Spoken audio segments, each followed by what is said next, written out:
झारखंड में राज्यसभा चुनाव को लेकर सियासी माहौल गर्मा गया है। झारखंड विधानसभा के बाहर कांग्रेस के मंत्री, विधायक और वरिष्ठ नेता धरने पर बैठ गए। कांग्रेस नेताओं ने निर्दलीय उम्मीदवार परिमल नथवानी के नामांकन को रद्द करने की मांग की है। उनका कहना है कि नामांकन में तकनीकी गड़बड़ी है। वहीं बीजेपी ने भी विधानसभा पहुंचकर नारेबाजी की और कहा कि नथवानी का नामांकन सही है और इसे बिना वजह रद्द किया जा रहा है। बताया जा रहा है कि जांच के दौरान उनके सरनेम को लेकर विवाद सामने आया था।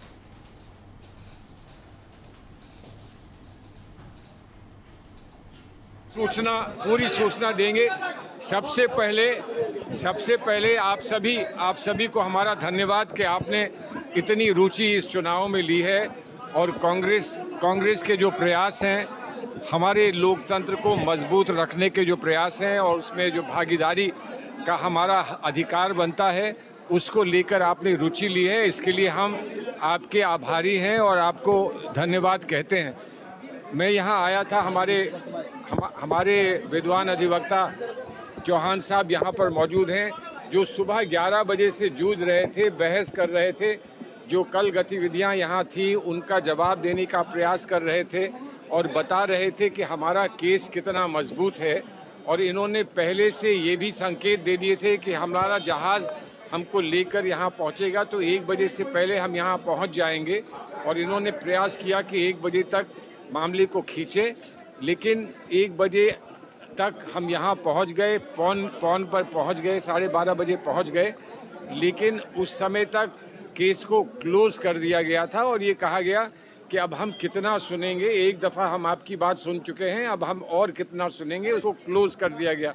मेरा ये दुर्भाग्य है कि मैं दिल्ली से आया था इस बात को स्पष्ट करने के लिए और इस बात की बहस करने के लिए कि हमारा केस कितना मजबूत है।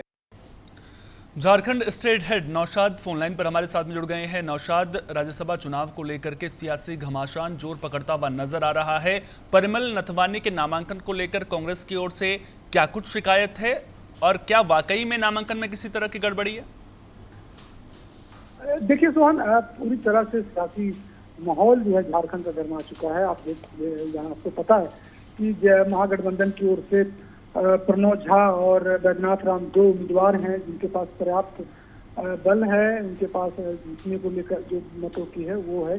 तीसरी एंट्री हो गई परिमल नाथवानी की। परिमल नाथवानी 2 बार यहाँ के राज्यसभा सांसद रह चुके हैं एनडीए जब ये गवर्नमेंट की तरफ से, तो इस बार भी उसकी एंट्री हुई है। लेकिन जब उन्होंने नामांकन किया तो उसके सरनेम को लेकर उनके आपत्ति जताई गई, जिसके बाद से उनको होल्ड पर रख दिया गया। होल्ड पर रखने के बाद जब कांग्रेस से पहुंची है आज वहां पर विधानसभा के पास और इनके नामांकन को रद्द करने की मांग कर रही, तो वहीं इनके डिफेंड करते हुए बीजेपी ने भी वहां पर काफी देर तक हंगामा किया, काफी नारेबाजी की गई और उनके नामांकन को वैध को लेकर बातें कही गई। वहीं दिल्ली से पैनल आया है एक, वो जो सलमान खुर्शीद जिसको आपने सुना, उन्होंने भी उनकी कानूनी राय भी जरूरी है कि अगर 13 सभा सांसद का सरनेम में कोई त्रुटि होती है तो उसका क्या नामांकन रद्द किया जा सकता है, कि उसमें सिर्फ त्रुटियां को भरी जा सकती है, त्रुटियां खामियां को दूर की जा सकती है। लेकिन खबर यही आ रही है सोहन की उनका वो नामांकन क्लियर हो चुका है, यानी वो अब